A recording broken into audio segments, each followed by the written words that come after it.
This is Trend Following Radio, where great thinking comes alive. Nobel Prize winners, legendary traders, best-selling authors, and the pros that know what drive us irrational human beings. I am your host, Michael Covel. Not filtered, raw, honest. That's my passion.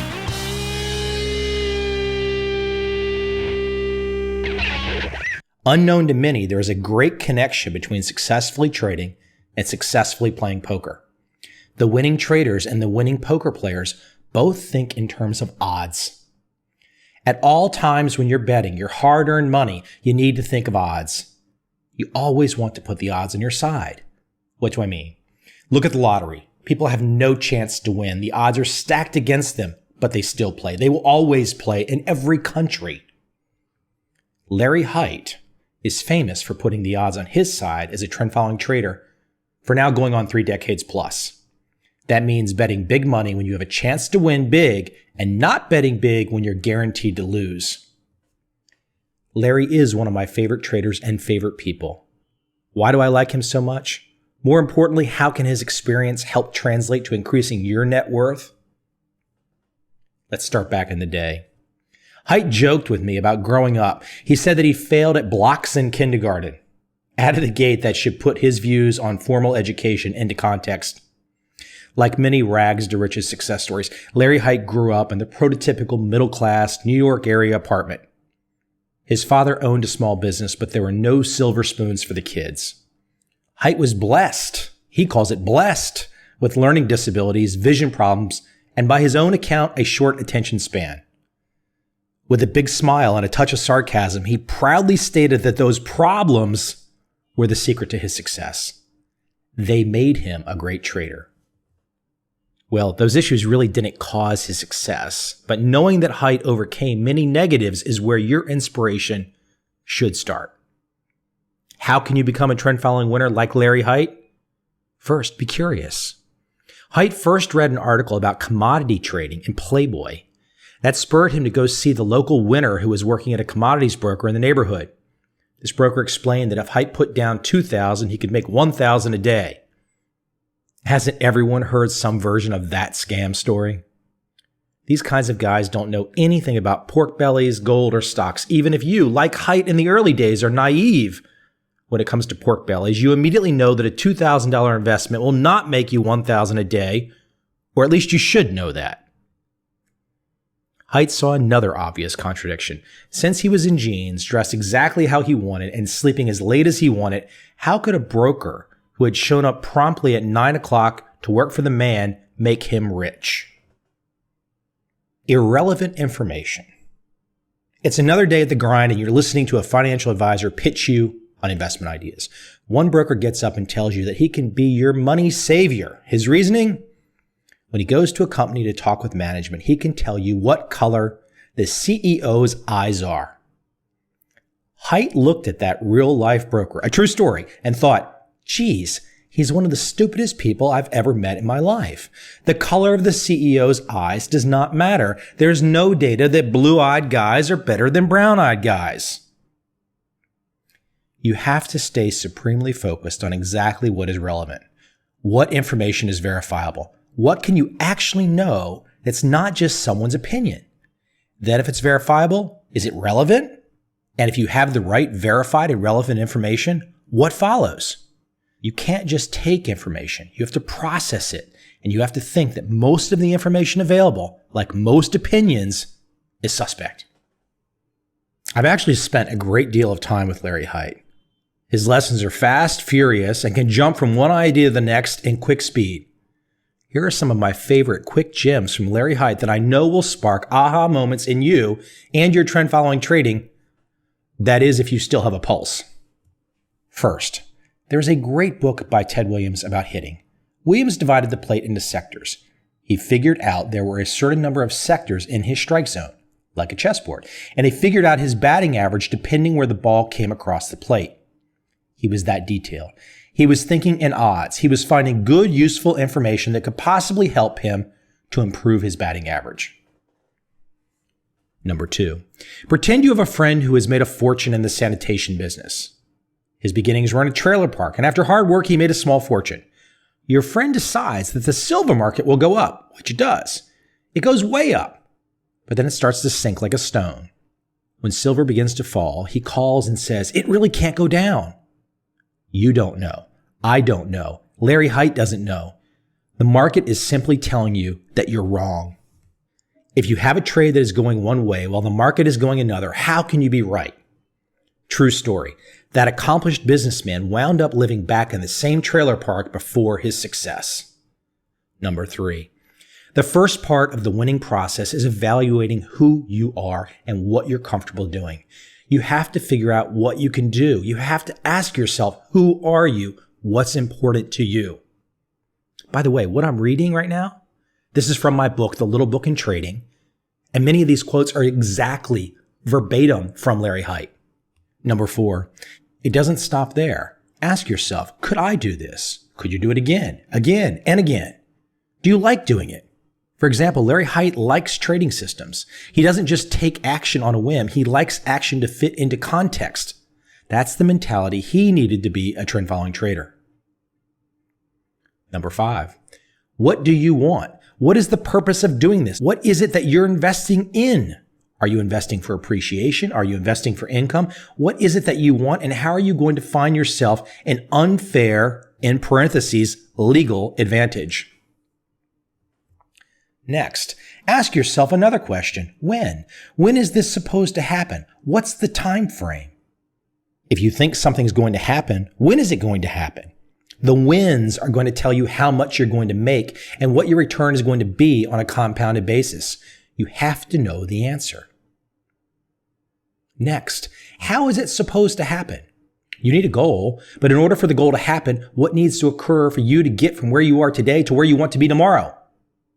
And last, nothing is more powerful in trading than compound interest. Compound interest is interest that accrues on the initial principal and the accumulated interest of a principal deposit, loan, or debt. Compounding of interest allows a principal amount to grow faster than simple interest, which is calculated as a percentage of only the principal amount. But one final important gem from Larry Hite is that being wrong is okay. He has said loudly and clearly he was never very good in school and not much of an athlete, but he turned that to his advantage because he was able to grasp the idea that he could be wrong. In fact, it came as no surprise to him when he was wrong. Larry recalled with pride, "I've always built in the assumption of wrongness. I always ask myself, what is the worst thing that can possibly happen in this scenario? Then I use that worst case scenario as my baseline. I always want to know what I'm risking and how much I can lose. And sometimes when you really look at it, there's really not all that much risk, which is why you can get rich. So ask yourself, what is the worst that can happen, and go from there." Let me talk about perfect knowledge. Imagine you run a company with hundreds of employees. One day you walk in and say to everyone, "What is the value of perfect knowledge? What if we knew the year-ending market prices across a portfolio of markets?" Everyone would want that situation, right? Your employees would immediately all agree, hold tight, there is more to it.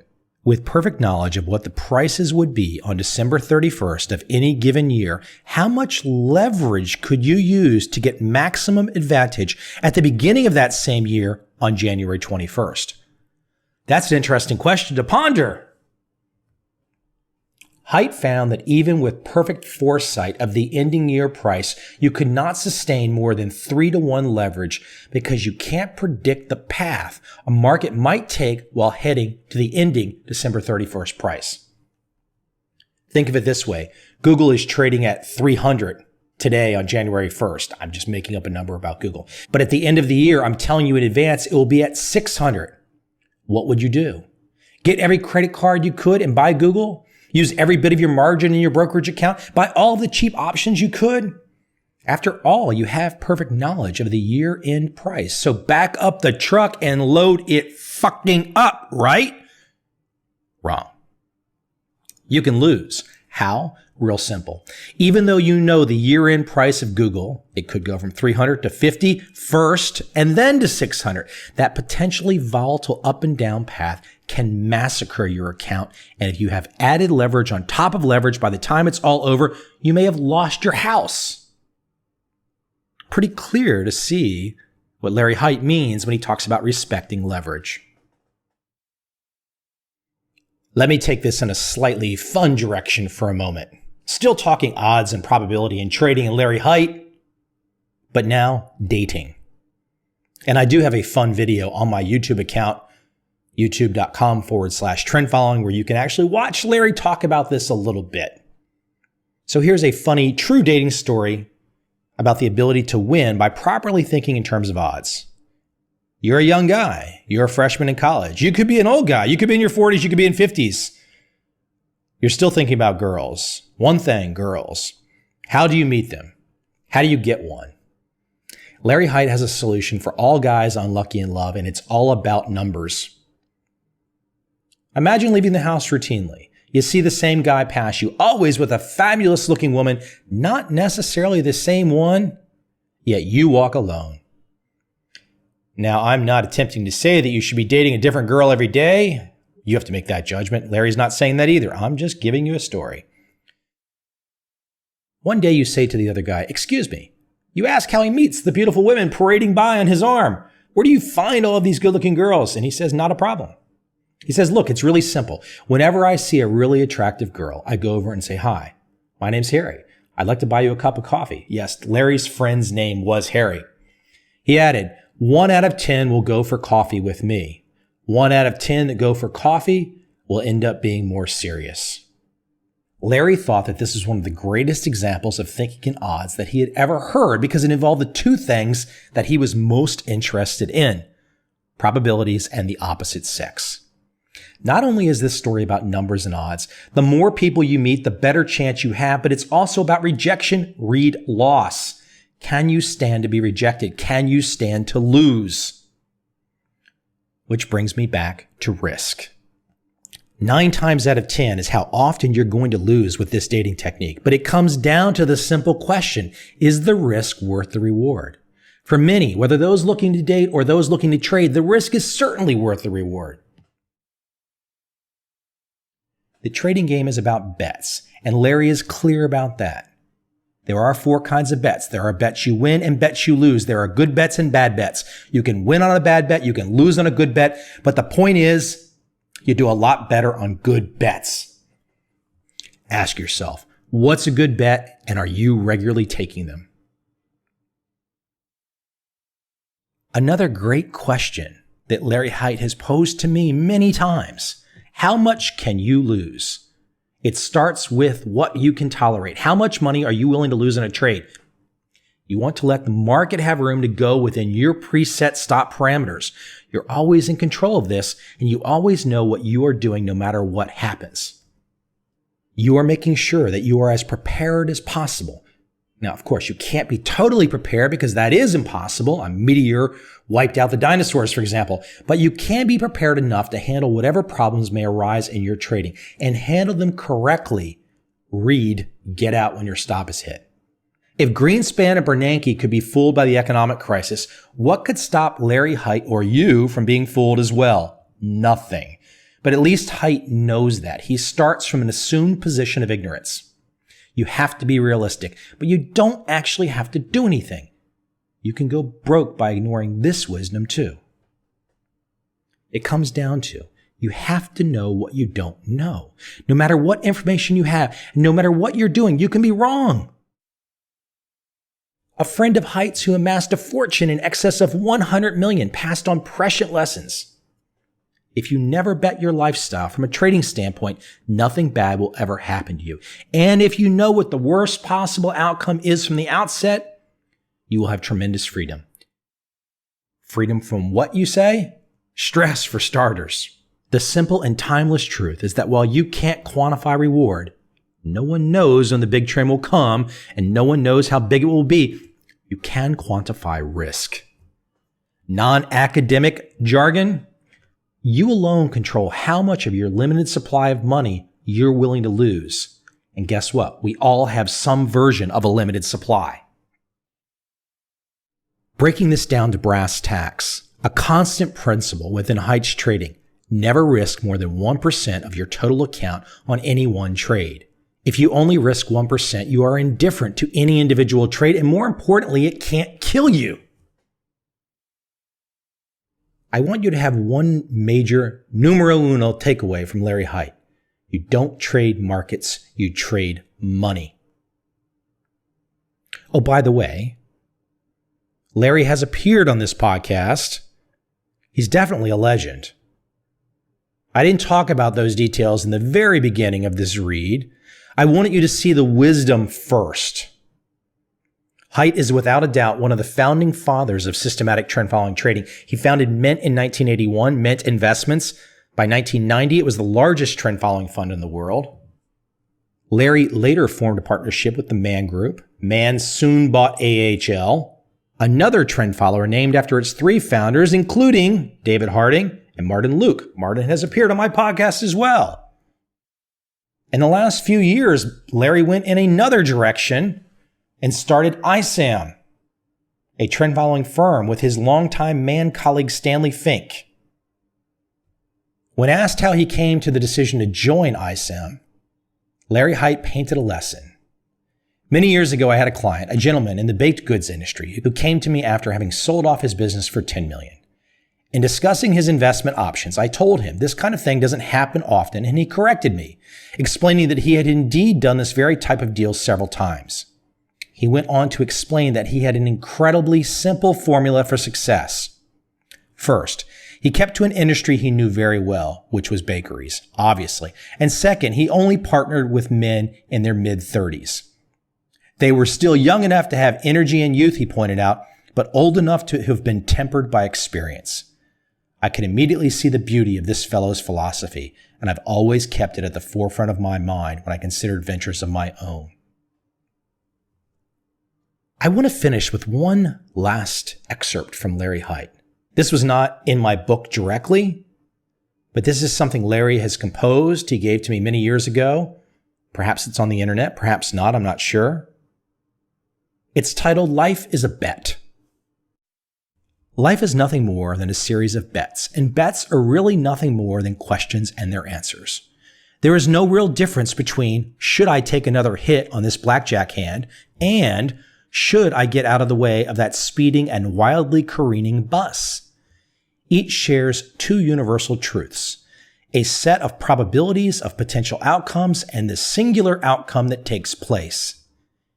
Every day we place hundreds, if not thousands of bets, large and small, some seemingly well considered and others made without a second thought. The vast majority of the latter, life's little gambles, made without any thought, might certainly be trivial. Should I tie my shoes? That seems to offer no big risk nor any big reward, while others, such as the aforementioned speeding and wildly careening bus, would seem to have far greater impact on our lives. However, if deciding not to tie your shoes that morning causes you to trip and fall in the middle of the road when you have finally decided to fold your hand and give that careening bus plenty of leeway, well then, in hindsight, the trivial has suddenly become paramount. Do yourself a favor. Go find as much as you can that has been written or spoken by Larry Hite.